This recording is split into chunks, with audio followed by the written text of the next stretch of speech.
So hey everyone, welcome back to Roshan Shah study point. आज हम बात करेंगे क्लास 11 का चैप्टर नंबर 3 के बारे में। ठीक है, तो चैप्टर नंबर 3 है आपका। इससे पहले हम लोगों ने चैप्टर नंबर 2 और 1 की बात कर ली है। चैप्टर नंबर 1 में हमने प्रागैतिहासिक काल के बारे में जो कला का विकास हुआ उसको समझा था, जिसमें हमने शैल चित्र कला को मुख्य रूप से जाना था। उसमें हमने भीमबेटिका को अच्छे से समझा था, बस यही था। फिर चैप्टर नंबर 2 इंडस वैली में जो कला का विकास हुआ उसको समझा। इंडस वैली में कला के विकास में हमने जाना मूर्ति कला, उसके बाद हमने ब्रॉन्ज कास्टिंग जो मेथड है उसको देखा था, और उसके बाद फिर हमने देखा कि कुछ आर्ट वर्क्स लगे हुए जैसे डांसिंग गर्ल था, ठीक है, मदर गॉडेस है, इसके अलावा एक मेल टॉर्सो था, उसको हमने थोड़ा सा स्टडी किया था। तो ये क्या दिखाता है कि कला का क्या विकास हुआ इंडस वैली में। अब जो चैप्टर नंबर 3 है, चैप्टर नंबर 3 आपका मौर्यन आर्ट से संबंधित है कि मौर्य जो काल था उसमें कला का किस प्रकार से विकास हुआ। ठीक है, ज्यादा नहीं है इसमें, क्योंकि मौर्यन काल में एक्चुअली कला का विकास तो हुआ, लेकिन हमें आप लोग जानते हैं कि इतना लंबा समय बीतने के बाद हमें बहुत कम ही साक्ष्य मिलते हैं। लेकिन जो साक्ष्य, जो आर्ट हमें मिलती है उस समय की, वो बहुत ही उत्कृष्ट है, और आज भी हम ऐसी आर्ट को डेवलप नहीं कर पाए हैं। तो ये दिखाता है कि मौर्यन समय पर जो आर्ट थी उसको शासकों के द्वारा भी कितना समर्थन मिलता था, और इस कारण से उत्कृष्ट आर्ट वर्क थी। आप लोग अगर थोड़ा सा इस चीज को समझ पाएंगे तो आप यहाँ पे इस चीज को समझिएगा कि आप लोग देखेंगे कि जब किसी कला को, ठीक है, चाहे वो आज की बात हो या प्राचीन काल की बात हो, जब कला को राजकीय संरक्षण मिलता है तो कला जो होती है वो और अधिक सुंदर हो जाती है, और अधिक उत्कृष्ट बन जाती है। तो वही चीज हमें मॉडर्न टाइम पर मिलेगी, क्योंकि हमें देखने को मिलेगा यहाँ पे जो आम लोग हैं, क्योंकि हमारे पास इतने ज्यादा साक्ष्य नहीं है कि हम इस बात को जान सके, लेकिन जो साक्ष्य हमें मिले हैं, जो आर्टवर्क्स हमें मिले हैं, उसके आधार पर हम ये जान सकेंगे कि कैसे जो राजकीय संरक्षण में कला का विकास हुआ, क्योंकि अशोक ने कला को काफी ज्यादा प्रमोट किया, ठीक है, और इस कारण से कुछ ऐसी कलाकृतियां बनी जो आज भी अपनी छाप छोड़े हुए हैं, ऐसा कह सकते हैं हम। तो उन आकृतियों को आप जब देखेंगे तो आप भी इस बात को जान सकेंगे कि कितनी ज्यादा उत्कृष्ट है वो, जैसे कि दीदारगंज की जो यक्षिणी है, इसके अलावा जो सारनाथ से मिला स्तंभ है वो देख सकते हैं आप लोग। स्तूप है, सांची का स्तूप की शुरुआत मॉडर्न टाइम पर हुई, आज वो कितना ज्यादा फ्लोरिश हो चुका है और कितना महत्वपूर्ण है। इसके अलावा और भी कई स्तूप बने अलग अलग जगहों पर। तो ये बेसिकली 3 से 4 ही आर्ट के प्रकार इस समय विकसित हुए। तो शुरू करते हैं अपना चैप्टर नंबर 3। देखिए, चैप्टर नंबर 3 सिंपल मॉडर्न कला के बारे में है। एक चीज मैं आपको यहाँ बता दूं, आपका जो सिलेबस है उसमें पूरा चैप्टर वाइज डिवाइड नहीं है, उसमें बस एक सिलेबस के तौर पे आपको बता दिया गया है कि आपको प्राग ऐतिहासिक काल से लेकर मध्य काल के इतिहास तक आपको कला का इतिहास पढ़ना है। ठीक है, कला में जो भी परिवर्तन हुए उसको जानना है। उसके साथ ही उसमें कुछ आर्टवर्क्स जोड़े हुए हैं। आपकी बुक में हर एक चैप्टर, हर एक काल को चैप्टर वाइज दिया हुआ है कि मौर्य काल में कौन कौन से डेवलपमेंट हुए, उसके बाद कुषाण काल में कौन कौन से आर्ट में डेवलपमेंट हुए। तो यहाँ पे हम लोग मुख्य रूप से कला में जो विकास हुआ, कला में जो परिवर्तन हुए उसको समझेंगे। ठीक है, एक अच्छी बात यह है कि आप लोग को आप लोग अगर बुक को रीड नहीं भी करते हैं तो आप लोग मत कीजिए, ठीक है, क्योंकि मैंने बुक्स के जितने भी इंपॉर्टेंट पॉइंट्स थे वो सभी आपके सामने प्रस्तुत कर दिए हैं, यानी कि इस पीडीएफ में। आप लोग इस पीडीएफ को एक्सेस कर सकते हैं टेलीग्राम के माध्यम से या फिर जो हमारा लिंक है उसके माध्यम से। तो वो चीज भी आपके लिए इजी हो जाएगी और आप लोग इसको अच्छे से पढ़ पाएंगे। पर आप लोगों को अच्छे से पढ़ना है, तो चलिए शुरू करते हैं अपना चैप्टर नंबर 3। देखिए, चैप्टर नंबर 3 में हम बात करेंगे मॉडर्न काल में जो कलात्मक विकास हुए। इस समय हमें 2 ही कलात्मक विकास देखने को मिलते हैं, एक है हमारा मूर्ति कला और दूसरा है वास्तुकला। ठीक है, मूर्ति कला और वास्तुकला 2 ही ज्यादातर, और इससे संबंधित ही काफी विकास भी हुआ। आर्ट वर्क्स भी आपके इसी से संबंधित लगे हुए हैं। तो 2 कला के विकास हुए मॉडर्न टाइम पर। इंट्रोडक्शन में एक्चुअली आपके इसमें बताया गया है। देखिए, अब टाइम पीरियड क्या था कि 6ठी शताब्दी की बात है। 6ठी शताब्दी ईसा पूर्व में गंगा घाटी के आसपास के जो क्षेत्र थे वहां पे 2 धार्मिक और सामाजिक आंदोलनों का उदय हुआ।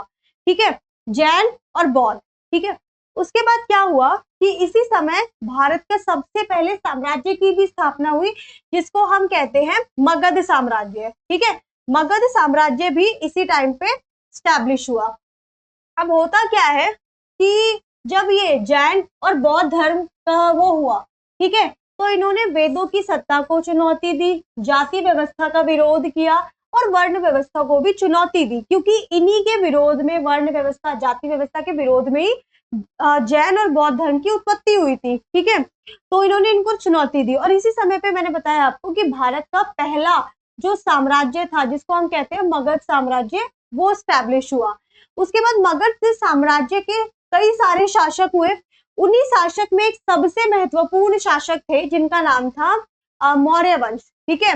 मौर्य शासक या मौर्य वंश से वो संबंधित थे। अब होता क्या है, देखिए मैंने वो बता भी दिया है कि मगध साम्राज्य की स्थापना होती है। मगध साम्राज्य के एक महत्वपूर्ण शासक हुए मौर्य शासक। मौर्य शासक का टाइम पीरियड की बात करें तो 3 BCE से लेकर लगभग 5 BCE तक है, ठीक है, ये टाइम पीरियड था।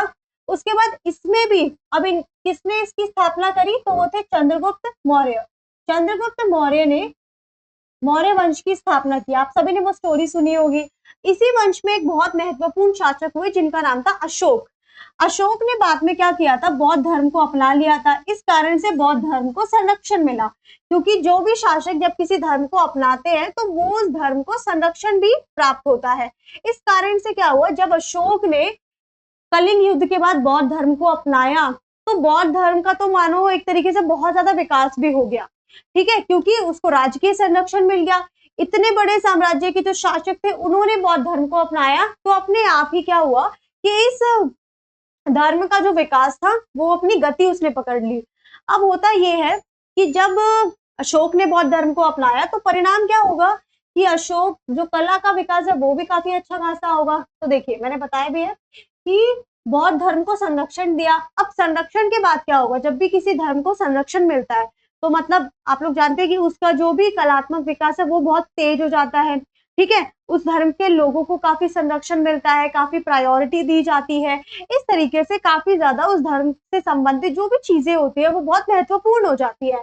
तो हुआ क्या कि परिणाम के रूप में जो स्तूप का निर्माण करवाया अशोक ने, कई जगहों पर, सारनाथ है, सांची है, भरहुत है, वहां पे स्तूपों का निर्माण करवाया, ठीक है। दूसरा, बिहारों का निर्माण करवाया। बिहार और स्तूप बौद्ध धर्म के कुछ आर्किटेक्चर होते हैं। तो जो स्तूप होते हैं, जैसे हम लोग हिंदू धर्म में मंदिर हुआ करते हैं जहाँ पे हम अपनी पूजा और उपासना करते हैं, वही उसी प्रकार से बौद्ध धर्म में जो मंदिर होते हैं उनको स्तूप कहते हैं। और जो स्तूप होते थे एक्चुअली वो कुछ इस प्रकार के दिखते हैं, आप देख सकते हैं यहाँ पे बीच में ना स्तूपों के जो गौतम बुद्ध थे उनके अवशेष रखे जाते हैं, ठीक है। यहाँ पे जो गौतम बुद्ध थे उनके अवशेष होते थे। उसके बाद क्या हुआ, इसके ऊपर स्तूप बनाया जाता था, तो कई सारे स्तूप बनवाए अशोक ने। उसके बाद मठ का निर्माण करवाया, स्तंभों का निर्माण करवाया। इस तरीके से जब बौद्ध धर्म को संरक्षण मिला तो कलात्मक विकास भी हुआ, जिसमें कि स्तूप का निर्माण, विहारों का निर्माण और मठ का निर्माण भी शामिल है। उसके बाद अगर हम बात करें, ये तो एक फ्लो था कि कैसे कैसे किस किस का विकास हुआ। अगर हम मौर्य नाट की बात करें तो मौर्य नाट में हम 3-4 चीजों को देखेंगे, ठीक है। सबसे पहले आप देखोगे कि इस समय मूर्ति कला का विकास हुआ। मूर्ति कला में आपने देखा होगा यक्षिणी और यक्ष की मूर्ति है। दूसरा, वास्तुकला। वास्तुकला में सांची का स्तूप से आप इस बात को स्पष्ट कर चुके हैं कि मौर्य टाइम पर ये दो चीजें ज्यादा देखने को मिली है, वास्तुकला और मूर्ति कला। वास्तुकला मतलब घर और जो स्थापत्य कला होती है उसको वास्तुकला कहते हैं, घर बनाने से संबंधित जो कला है। तो इन दोनों कला का काफी विकास हुआ। अब समझते हैं मौर्य काल में जो कला का विकास है, ठीक है। अब यहाँ से हमारा जो मेन टॉपिक है वो शुरू होता है, क्योंकि आपसे क्वेश्चन पूछा जा सकता है। आपके जो सिलेबस है उसमें डायरेक्ट टॉपिक दिया हुआ है कि मौर्य काल में कला का किस प्रकार से विकास हुआ। तो 3 प्रकार से कलाओं का विकास हुआ। सबसे पहले आई स्तंभ मूर्ति कला। आप सभी ने एक स्तंभ देखा होगा जिसपे 4 शेर बने हुए हैं, तो वो स्तंभ कला को रिप्रेजेंट करता है, ठीक है। पहला उसका विकास हुआ। उसके बाद आया यक्ष, यक्षिणी की मूर्तियां भी इस समय बन रही थी। यक्ष और यक्षिणी एक प्रकार के देवी देवता हुआ करते थे जिनको समाज में पूजा जाता था, ठीक है। तो यक्ष और यक्षिणी की मूर्तियां। उसके बाद वास्तुकला में हम देखते हैं कि 12 बर की गुफा हमें मिलती है, अशोक ने बनवाई थी। उसके बाद अशोक ने सांची का स्तूप बनवाया, ठीक है। सांची का स्तूप यहाँ पे मेंशन नहीं है, वो सांची का स्तूप का निर्माण करवाया। तो ये क्या थे, ये बस कुछ मैंने बस इनको पॉइंट्स पे लिख दिया है कि क्या क्या कलात्मक विकास हुए, ताकि तुम लोगों को क्लियर रहे। स्तंभ मूर्ति कला का विकास हुआ, यक्ष और यक्षिणी की मूर्ति बनी, और उसके बाद सांची वास्तुकला में हमें दो वास्तुकलाएं देखने को मिलती है। पहली तो बाराबर की गुफा है, और दूसरी है सांची का स्तूप। सांची का स्तूप शुरुआत में तो बेसिक स्ट्रक्चर था, बस एक गोल गुंबद था, बाद में जाके कुषाण और गुप्ता पीरियड में उसको और भी ज्यादा सुंदर बनाया गया। ठीक है, इस तरीके से कला का विकास हो रहा था। अब हम थोड़ा सा इसको डेप्थ में समझते हैं। तो देख लिया आप लोगों ने। अब जैसे कि आप देख सकते हैं, ये क्या है, ये वो शीर्ष स्तंभ है। ठीक है, इसको कहते हैं सिंह स्तंभ। आप लोग देख सकते हैं कि किस तरीके से इसको बनाया गया है। इसमें 4 शेर हैं, ठीक है, और अभी आपको 3 देख रहे हैं, और इसके अलावा ये हमारा क्या है, राष्ट्रीय चिन्ह भी है, राष्ट्रीय चिन्ह भी है। ठीक है, साथ ही आप देख सकते हैं ये इसकी वेदिका है। ये क्या है, वेदिका है, और वेदिका को कितनी सुंदर तरीके से जो कमल है उसको कमल बनाकर उसको उसके ऊपर रखा गया, और उसके बाद ये देखिए ये अशोक का चक्र है। ठीक है, इसको धम्म चक्र भी कहते हैं, और यहाँ पे कुछ कुछ और जानवर बने हुए हैं। और यहाँ पे अगर आप शेर को देखेंगे तो उनके मुख से उनके जो हाव भाव है उससे आपको ऐसा लगेगा कि ये शेर कितने ज्यादा मतलब एकदम रियल लग रहा है। आप इवन उनकी जो मांसपेशियां यहाँ पे आप देखेंगे तो वो भी आपको स्पष्ट रूप से दिखेंगी। उनके जो पैर हैं, तो ये दिखाने का मत पर्पस क्या है, बस यही कि उस समय भी कला का कितना सुंदर विकास हो चुका था, और जब कला को राजकीय संरक्षण मिला तो कला का मानो और भी ज्यादा उसको उसको उत्कृष्टता प्राप्त हो गई। ठीक है, और भी सुंदर बन गया वो, और सबसे सुंदर ये रूप हमें देखने को मिलता है। इस तरीके के जो स्तंभ है वो हमें पूरे अशोक टाइम पर पूरे भारत में मिला करते थे। ठीक है, लेकिन समय के साथ साथ ये जो स्तंभ थे वो टूट गए। और एक और खासियत इन स्तंभों की ये है कि ये जो स्तंभ थे वो एक ही चट्टान से बने होते थे। ठीक है, एक चट्टान से निर्मित होते थे, यानी कि इसके लिए हमें ऐसा नहीं करना पड़ता था कि इसके लिए अलग से एक चट्टान लानी पड़ रही है, उसके लिए अलग से कटाई करनी पड़ रही है, और इस भाग के लिए अलग से कटाई करनी पड़ रही है। जबकि आप एक मेनियन साम्राज्य को देखेंगे तो एक मेनियन एक साम्राज्य हुआ उसमें भी आपको ऐसे स्तंभ देखने को मिलेंगे, लेकिन दोनों में अंतर बस इतना ये है कि जो अशोक टाइम पे स्तंभ बने वो एक ही पत्थर से निर्मित थे। एक चट्टान को काटा और उस बड़ी सी चट्टान को काट के एक पत्थर बना, एक स्तंभ बनाया। एक मेनियन साम्राज्य में क्या होता था कि जो अलग अलग, जैसे कि इस भाग के लिए अलग पत्थर की जरूरत पड़ेगी। ठीक है, ये मैं एक्मेनियन का एग्जाम्पल दे रही हूँ। इस भाग को बनाने के लिए अलग चट्टान को काटना पड़ेगा। तो मतलब अलग अलग चट्टानों को काट कर उनको अलग अलग नक्काशी, उस पर कई तरीके की जो कलाकृतियां हैं बना के फिर उनको जोड़ा जाता था। मौर्यन के टाइम की जो मौर्यन आर्ट है और उसमें जो ये स्तंभ है उसमें हमें ये चीज देखने को नहीं मिलती है, बल्कि उसमें एक ही चट्टान से पूरा स्तंभ निर्मित होता था। इसीलिए ऐसा माना जाता है कि एक ही स्तंभ एक ही चट्टान से जब पूरा निर्मित होता था तो ये आसानी से, क्योंकि एक लंबे समय के बाद ये जब कला पर आक्रमण हुए, कई सारे मध्य एशियाई शासक आए तो उन्होंने इसको ध्वस्त कर दिया। ठीक है, ये था। इसके अलावा एक चीज और कि इस पे ना शिलालेख होते थे। ठीक है, शिलालेख का मतलब ये है कि इस पर कुछ उत्कीर्ण होता था। ठीक है, कुछ इस पे लिखा हुआ होता था, तो वो हो सकता है राजा का संदेश हो या फिर कोई जन सामान्य सूचना हो सकती थी। ये देख सकते हैं आप लोग, सजावटी कमल सहित स्तंभ और शीर्ष।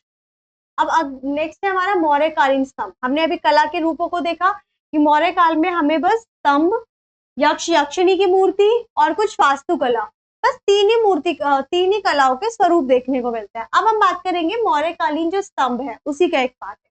देखिए, मौर्य कालीन जो स्तंभ है मैंने ड्रॉ करने की कोशिश करी, आप लोग देख सकते हैं। देखिए, कुछ इस तरीके से होता था ये इसका नीचे का पोर्शन होता था। ठीक है, उसके बाद ये कमल की वेदिकाएं होती थी। ठीक है, ये चक्र है, तो इस तरीके से पूरा स्ट्रक्चर होता था। उसके ऊपर कुछ जो आपने देखा अभी जो शेर है उनको बनाया गया है। ठीक है, तो अब देखते हैं। सबसे पहले अगर हम मौर्यकालीन स्तंभ की बात करें तो मौर्यकालीन जो स्तंभ है ये मैंने स्पेसिफिक लिखा हुआ है, मौर्य कालीन स्तंभों की बात करें तो मूर्ति कला का सर्वोत्कृष्ट उदाहरण है। ठीक है, हमारा राष्ट्रीय प्रतीक है ये। तो जो मौर्य कालीन जितने भी स्तंभ हुए, ज्यादातर तो बस 2 से 3 ही स्तंभ हमें प्राप्त हुए हैं। उन स्तंभों में से एक स्तंभ है जो शेर जिसके चारों तरफ है, और एक पूरा का पूरा वो स्ट्रक्चर है।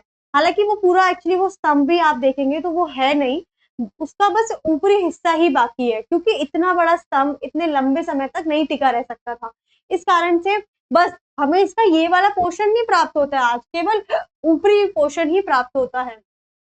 तो ये वाला जो मौर्यकालीन स्तंभ है वो मूर्ति कला का एक सर्वोत्कृष्ट उदाहरण है। हमारा राष्ट्रीय प्रतीक है उसमें से एक जो स्तंभ है, और वो हमें सारनाथ से मिला है। यानी कि जो आज हमारा जो प्रतीक है 4 शेरों वाला स्तंभ, वो हमें सारनाथ से मिला है। ठीक है, इसके अलावा एक ही चट्टान से बने जिसको हम बात कर चुके हैं, गोलाकार वेदी पर 4 दहाड़ते हुए शेर है। गोलाकार वेदी है और उस पर 4 दहाड़ते हुए शेर है। क्या है? दहाड़ते हुए। देखिए, मतलब वो आप उसको देखकर इस बात को जान पा रहे हैं कि वो शेर दहाड़ रहे हैं।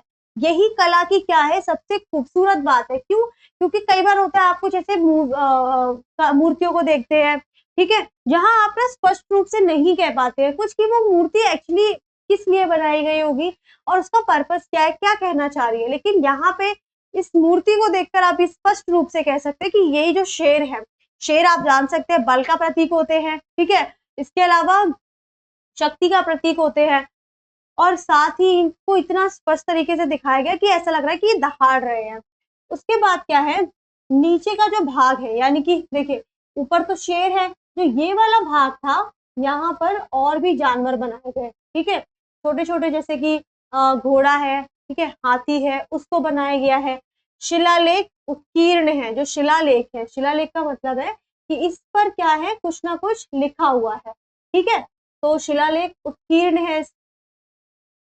उसके बाद शिलालेख उत्कीर्ण है। ठीक है, वेदी कमल से सजी हुई है, सजी दिखाई गई है।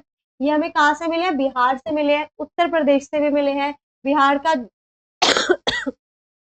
बसराहा है, लौरिया है, नंदनगढ़ है और रामपुरवा है, और सारनाथ, ये सारनाथ यूपी में आ जाता है। ठीक है, तो इन जगहों से हमें ये स्तंभ प्राप्त हुए हैं। ठीक है, अब बात करते हैं यक्ष और यक्षिणी की मूर्तियां।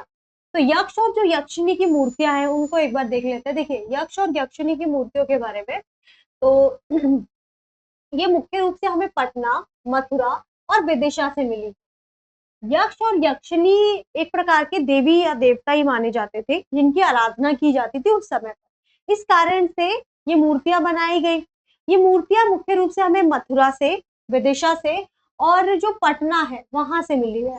पटना से हमें एक मूर्ति मिली है यक्षिणी की, जिसको कहते हैं दीदारगंज की यक्षिणी, और वो मूर्ति इतनी उत्कृष्ट है, इतनी सुंदर है कि आज तक हम ऐसी मूर्तियों को नहीं बना पाए हैं। मतलब ये मूर्तियां सीधे ही हमारी जो कला है उसकी उत्कृष्टता को दर्शाती है कि कितनी उस समय पे जो कला है वो उत्कृष्ट रही होगी। आप अगर इस कला के विकास को देखोगे तो आप थोड़ा सा पहले चले जाइए, मतलब प्रागैतिहासिक में, उसके बाद मौर्य काल पर जब आएंगे तो आप देखेंगे कला का कितना सुंदर विकास हो चुका था। तो उसके बाद क्या, इनकी स्थिति कैसी, खड़े हुए हैं, चाहे वो यक्ष हो यक्षिणी हो, वो खड़े हुए हैं। उसके बाद इनकी जो सतह है वो पॉलिशदार है, इस कारण से चिकनी है। मैं आपको इमेज भी दिखाऊंगी अभी। चेहरे पर प्राकृतिक जो प्रकृति विज्ञान है उसकी निपुणता और स्पष्टता दिखाई देती है। यानी कि जो उनके फेस बनाए गए हैं, ठीक है, वो इतने स्पष्ट हैं और उसमें प्रकृति जो निपुणता है वो दिखाई देती है इतनी सुंदर तरीके से। उनके जो फेसेस हैं वो बनाए गए हैं, और आप फेस को देखेंगे, आप लोग जब इस यक्षिणी का इमेज देखेंगे तो इस यक्षिणी, भारत में इस यक्षिणी के इमेज को कहते हैं एक शब्द था जिसको मोनालिसा, यस, भारत की मोनालिसा कहते हैं। ठीक है, उसके बाद है नेक्स्ट, अंग प्रत्यंग का उभार स्पष्ट है। यानी कि जो अंग और प्रत्यंग बनाए गए हैं उनका जो उभार है वो बहुत ही स्पष्ट है। ठीक है, उसके बाद फॉर एग्जाम्पल पटना में हमें एक दीदारगंज की मूर्ति मिली है। ठीक है, दीदारगंज की यक्षिणी है, उनकी मूर्ति मिली है। तो ये दिखाता है, ये किसको, इसको भारत की मोनालिसा भी कहते हैं। ठीक है, ये है आपका यक्ष और यक्षिणी की मूर्तियां। सिंपल, आपसे अगर मॉडर्न कालीन, मैंने यहाँ पे थोड़ा सा ब्रीफ में बताया क्योंकि आपकी बुक में था, आप लोगों को बस याद रखना है, आपको मॉडर्न आर्ट पूछा जाता है, तो मॉडर्न आर्ट में मैंने जितने भी यहाँ पॉइंट्स बताए हैं, आप चाहें तो इनसे भी कुछ और बुलेट पॉइंट्स बना सकते हैं और उसको लिख सकते हैं। मेन रूप से आप लोग बता सकते हैं कि मॉडर्न काल में हमें कला के कौन कौन से रूप मिले, हमें मूर्ति कला मिली, हमें वास्तु कला मिली, ठीक है, इस यही कला हमें आज देखने को मिलती है। चलिए नेक्स्ट चलते हैं। ये हमारा वही सिंह शीर्ष है जो हमें सारनाथ से मिला है। आप देख सकते हैं शेर दहाड़ते हुए, उनके बालों जो बाल बनाए गए हैं वो कितने ज्यादा बारीकी से बनाए गए हैं। पैरों के पंजे आप देखेंगे तो स्पष्ट रूप से उनकी नब्ज पता चल रही है। बीच में आप ये धर्म चक्र कह सकते हैं, ये बौद्ध धर्म से प्रेरित है। साथ में कुछ जानवर है, क्योंकि बौद्ध धर्म में एक्चुअली आप इसको ऐसे समझ सकते हैं, बौद्ध धर्म में जानवरों के बहुत सारे चित्र बने, और साथ ही क्योंकि हर एक जो जानवर था वो गौतम बुद्ध के जीवन से संबंधित था, किसी ना किसी उनकी कथा से संबंधित था। इस कारण से मॉडर्न टाइम पे जितने भी आप देखोगे कि स्तंभ वगैरह मिले या फिर कुछ गुफाएं मिली, वहां पे आपको हाथी, घोड़े, इन सभी से जो ये जानवर हैं उनके काफी सारी मूर्तियां मिलेंगी, जो ये दर्शाती है कि कहीं ना कहीं ये गौतम बुद्ध से संबंधित है। ठीक है, उसके बाद ये देख सकते हैं आप लोग कि इस पे और भी जानवर हैं, ये चक्र है। उसके बाद ये जो वेदिका है वो कमल के पुष्प से ढकी, मतलब पूरी तरीके से उसको बनाया गया, उसके ऊपर एक वेदिका है, फिर स्तंभ है। तो ये ऊपरी भाग है, आज हमें केवल यही भाग मिलता है। अगर आप आज के म्यूजियम में जाके देखेंगे तो बस आपको यही पार्ट अवेलेबल मिलेगा।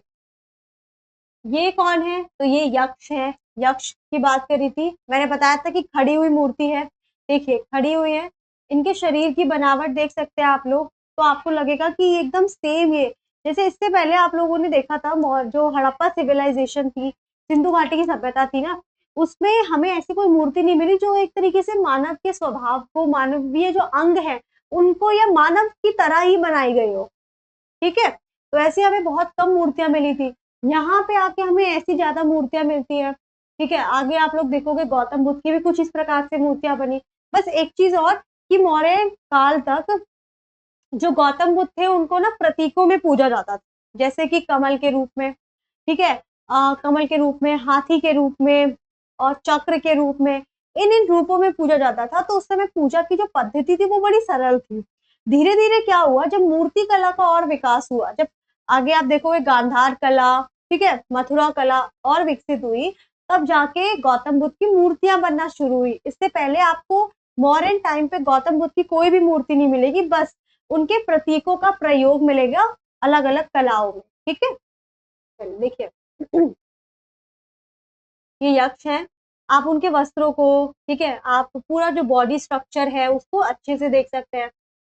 उसके बाद ये यक्षिणी है दीदारगंज की, अब देखिए कितनी, इनको मोनालिसा इसी कारण कहते हैं। ठीक है, देख सकते हैं आप लोग, ये मतलब इतना स्पष्ट है कि इनके जो वस्त्र हैं उनको भी बहुत स्पष्टता से आप देख सकते हैं, एक एक जो लाइनिंग है वो कितनी सही तरीके से बनाई गई है। इससे पता चलता है कि जो भी जिसके मेकर रहे होंगे बनाने वाले, वो मानवीय अंगों से और जो सुंदरता है उससे कितना अधिक प्रभावित होंगे और परिचित होंगे, तभी तो वो इतनी सुंदर मूर्ति बना सकते हैं। ये उनका पीछे का स्ट्रक्चर है, देख सकते हैं आप लोग।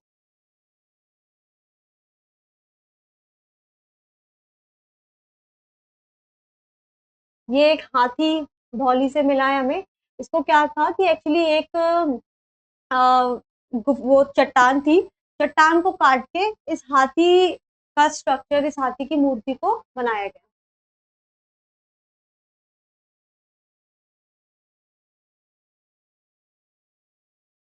ठीक है, अब हम बात करते हैं मौर्य कालीन वास्तुकला। तो मौर्य कालीन जब वास्तुकला की हम बात करते हैं, तो वास्तुकला का मतलब होता है स्थापत्य कला, या फिर जो भवन निर्माण, गृह निर्माण की जो कला होती है उसको हम वास्तुकला कहते हैं, आर्किटेक्चर। मौर्य कालीन, एक्चुअली मौर्य काल में हमें वास्तुकला से संबंधित 2 से 3 ही एग्जाम्पल्स देखने को मिलता है। पहला आपको बाराबर की गुफा मिलेगी। बाराबर की जो गुफा है उसका निर्माण अशोक ने करवाया था, और ये गुफा हमें बिहार में देखने को मिलती है। ठीक है, साथ ही ये जो गुफा है इसको एक्चुअली इसकी इमेज भी है, तो उसको देखते हैं पहले तो। देखिए मौर्यकालीन जो गुफा है, मौर्यकालीन वास्तुकला, जिसमें हमें वास्तुकला के दो रूप देखने को मिलता है। एक है बाराबर की गुफाएं, दूसरी है सांची का ये स्तूप। स्तूप पे हमें और भी जगह के जो स्तूप है वो देखने को मिलते हैं। बाराबर की जो गुफा है वो बिहार में बनी है। स्तूप की बात करें तो इसमें हमारा सांची का स्तूप है, राजगृह है, आप लोग जानते हैं बिहार की मगध की राजधानी रही है राजगृह। उसके बाद वैशाली है, कुशीनगर है और सारनाथ। ये कुछ महत्वपूर्ण जगहें हैं जहाँ पे हमें स्तूप देखने को मिलते हैं और अशोक के द्वारा ये निर्मित भी करवाए गए हैं। उसके बाद देखते हैं बाराबर की गुफा।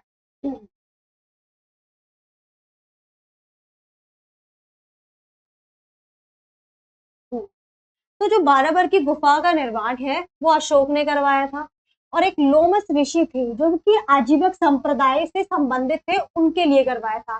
तो लोमस ऋषि थे, उनके लिए अशोक ने इस गुफा का निर्माण करवाया था। ठीक है, ये अभी तक पहला एक ऐसा साक्ष्य मिला है जहाँ पे गुफा का निर्माण राजाओं के द्वारा करवाया गया है और किसी विशिष्ट संप्रदाय के लिए। ठीक है, उसके बाद ये बिहार में स्थित है। कैसे बनाई गई है? तो चट्टान को काट कर इसको बनाया गया है, मतलब बहुत बड़ी चट्टान है। आपने देखा हो भारत में कई प्रकार के मतलब पहाड़ हैं, उन पहाड़ों को काट कर ही उसमें, मतलब पहाड़ है उसको काट कर ही उसमें एक गुफा बना दी गई है।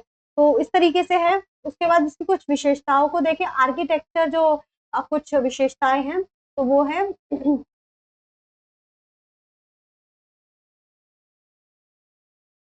सबसे पहले प्रवेश द्वार जो है वो मेहराब की तरह बना हुआ है, मतलब इस तरीके से ऐसे करके प्रवेश द्वार को बनाया गया है। हाथी की प्रतिमा है प्रवेश द्वार पर, क्या है? हाथी की प्रतिमा दिखाई गई है।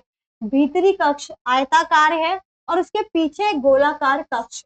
तो भीतरी कक्ष कैसा है? ऐसे है, उसके पीछे एक गोलाकार कक्ष है ऐसे करके।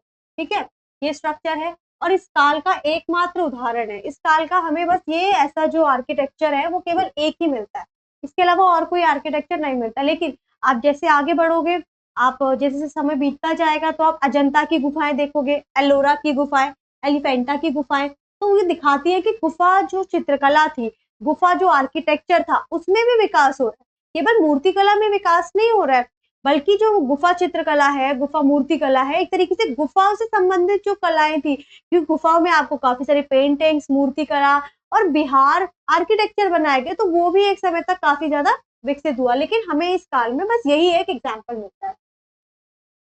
ठीक है, तो आर्किटेक्चर में आपने देखा बस प्रवेश द्वार मेहराब की तरह है, हाथी की प्रतिमा बनी हुई है, भीतरी कक्ष आयताकार है, उसके पीछे गोलाकार कक्ष है। ठीक है, नेक्स्ट ये देखिए, हाँ ये है इसका एग्जाम्पल, देख सकते हैं आप लोग। ये देखिए, ये कैसा बना हुआ है? मेहराब की तरह है। ठीक है, यहाँ पे आप लोग देखेंगे कुछ ये हो गया। उसके बाद ये प्रवेश द्वार आयताकार है, ये पूरा मेहराब है। यहाँ पे कुछ जानवरों के चित्र है। ठीक है, जानवरों के चित्र बनाए गए हैं और ये आपको देख सकते हैं, ये उसका प्रवेश द्वार है। लेकिन ये अलग से नहीं है, बल्कि ये पूरी की पूरी चट्टान से जुड़ा हुआ है। तो ये एंट्रेंस है। उसके बाद इस पे किस तरीके से नक्काशियां की गई है ये आप देख सकते हैं, यहाँ देख सकते हैं। ठीक है, और उसका जो मेहराब, ये हो गया, ये आप देख सकते हैं। लोमस ऋषि गुफा द्वार। अब स्तूप की बात करते हैं। देखिए स्तूप की जब हम बात करें तो बुद्ध की स्मृतियों पर बनाए गए थे। तो होता क्या था, स्तूप बनाने की जो परंपरा थी वो पहले भी थी। अब लेकिन इसको जो बौद्ध धर्म थे उन्होंने अपना लिया। जब गौतम बुद्ध की मृत्यु हुई तो जो उनके अवशेष थे, उनके अवशेषों पर कई सारे उनको अलग अलग जगहों में बांट दिया गया और उनके अवशेषों पर स्तूप बनाए गए। ठीक है, जिसमें से एक महत्वपूर्ण जो स्तूप है वो है सांची का स्तूप, अमरावती का स्तूप, सारनाथ में भी स्तूप बने, कुशीनगर में। ठीक है, इस तरीके से तो बुद्ध की स्मृतियों पर बनाए जाते थे। जैसे ये वाला ये स्ट्रक्चर होता है स्तूप का। ठीक है, ये हर्मिका होती है, यहाँ पे बीच में होता है। अब तो हो गया है कि स्तूपों में ना ऐसे करके एक वो बनाई जाती है ताकि एक परिक्रमा पथ होता है और साथ ही यहाँ पे तोरण द्वार होता है। ठीक है, तोरण द्वार का मतलब ये एंट्रेंस होता है। इस तरीके से काफी ज्यादा वो नक्काशित होते हैं, तो ये तोरण द्वार हो गए हैं। ये कुछ स्ट्रक्चर है सांची के स्तूप का। उसके बाद बुद्ध की स्मृतियों पर बनाए जाते थे, बिहार में हमें देखने को मिला है। उत्तर प्रदेश में देखने को मिले हैं। अब आप सोचोगे कि जो स्तूप है वो तो बहुत जगह पे बने, लेकिन मौर्य काल की बात करें तो मौर्य काल में केवल बिहार और उत्तर प्रदेश में हमें ज्यादा स्तूप देखने को मिले हैं। उसके बाद सांची का स्तूप इसमें से एक बहुत ही बेस्ट एग्जाम्पल है। इसको अशोक के काल में बनवाया गया था। और स्तूपों के निर्माण में समाज के जो अलग अलग वर्ग होते थे उन्होंने भी अपना योगदान दिया। कोई हाथी दांत का काम कर रहा तो किसी ने मूर्ति बना दी, किसी ने उसका तोरण द्वार बना दिया, और ये सारी चीजें हमें सांची का जो स्तूप है उसमें देखने को मिलती है। ठीक है, अब सांची के स्तूप की कुछ विशेषताएं जानना। देखिए, सांची का स्तूप जो है वो बेस्ट एग्जाम्पल है। ये कहाँ पे है? ये एमपी में, ये याद रखना, एमपी में भी है। जो एमपी की कैपिटल है भोपाल, ये वहां पर। ठीक है, तो भोपाल में है। अशोक के काल, अशोक के द्वारा निर्मित है ये, और अशोक के काल में बना हुआ। आरंभ में ईंटों से बना हुआ था, लेकिन बाद में क्या हुआ, पत्थर से ढक दिया गया। परिक्रमा पथ, मैंने आपको बताया था ना, ऐसे करके जो ये है वो एक तरीके से परिक्रमा पथ है, तो परिक्रमा पथ भी जोड़ दिया गया। जानवरों की मूर्तियां, जो तोरण द्वार होते हैं, ठीक है, तोरण द्वारों पर जानवरों की मूर्तियों को जोड़ दिया गया। हर्मिका जोड़ दी गई। तो और क्या जोड़ दी गई? हर्मिका। ठीक है, हर्मिका क्या होती है मैं बताती हूँ आपको। देखिए, इस तरीके से कुछ स्ट्रक्चर होता है, ये होती है हर्मिका। ठीक है, यहाँ पे ये होती है हर्मिका। उसके बाद इस तरीके से एक होता है प्रदक्षिणा। प्रदक्षिणा मतलब जो लोग भी इसको मानने वाले हैं, मतलब बुद्ध इसको, वो यहाँ पे प्रदक्षिणा कर सकते हैं। ठीक है, उसके बाद क्या होता है कि उसके बहुत थोड़ी सी दूरी पर ऐसे करके कुछ तोरण द्वार बनाए जाते हैं। इन तोरण द्वारों पर काफी प्रकार की नक्काशियां होती है, यहाँ पर इस तरीके से। और यहाँ पर ये एक बड़ा सा ये होता है, इस तरीके से कुछ स्तूप का ये स्ट्रक्चर होता है। ठीक है, ये हर्मिका है, ये कुछ छतरियां इस तरीके से होती हैं, और ये वेदिका होती है, इसको वो कहते हैं। ये यहाँ पे ये एग्जैक्टली ये एक वो होता है, इसको ऐसे करता है, ये होती है वेदिका। ये है तोरण द्वार। ठीक है, और ये आप जानते हैं, ये कोई गुम्बद स्तूप मतलब मेन स्तूप।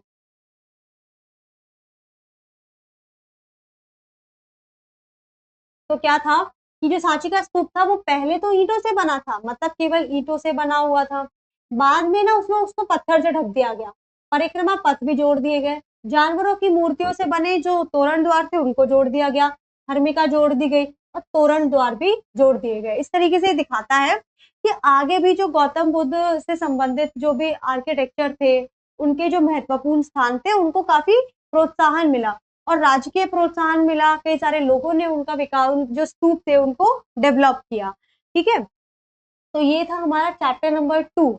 चैप्टर नंबर 3 है। चैप्टर नंबर 3 में मॉडर्न आर्ट के बारे में हमने जाना, जिसमें हमने सांची का स्तूप पढ़ा था। आर्किटेक्चर में स्तूप में हमने बात की थी कहाँ कहाँ पे मिले, हमने वो देखा था। उसके बाद ये लोमस ऋषि की गुफा है, इसको जाना था। ठीक है, और ये बाराबर की गुफा है। मौर्यकालीन वास्तुकला है। ये यक्षिणी है। इसके मैंने जो बेसिक्स पॉइंट्स हैं वो यहाँ पे लिख दिए हैं, तो आप लोग अगर चाहे तो उन बेसिक्स को, अगर स्पेशली क्वेश्चन आता है ज्यादा, एक्चुअली इस पे डिटेल में क्वेश्चन नहीं आएगा, तो मैंने वो बता भी दिया है कि जैसे कि आप लोग इन इन 5 से 6 पॉइंट्स को यक्षिणी पे पूछा जाता है प्रश्न तो भी लिख सकते हैं, यक्ष पे पूछा जाता है तो भी लिख सकते हैं। ठीक है, इस तरीके से हमारा जो चैप्टर नंबर 3 है वो भी कंप्लीट होता है। आप लोग को नोट्स चाहिए तो आप लोग लिंक जो कि आपको डिस्क्रिप्शन में मिल जाएगी, आप लोग विजिट कर सकते हैं। और चैप्टर नंबर 3 कंप्लीट हो चुका है, तो आप लोग प्लीज इसको अच्छे से समझिए। कोई भी डाउट होता है कमेंट बॉक्स में कीजिए, मैं कोशिश करूंगी आपके डाउट को क्लियर करने का। और मिलते हैं नेक्स्ट वीडियो में। Thank you for watching.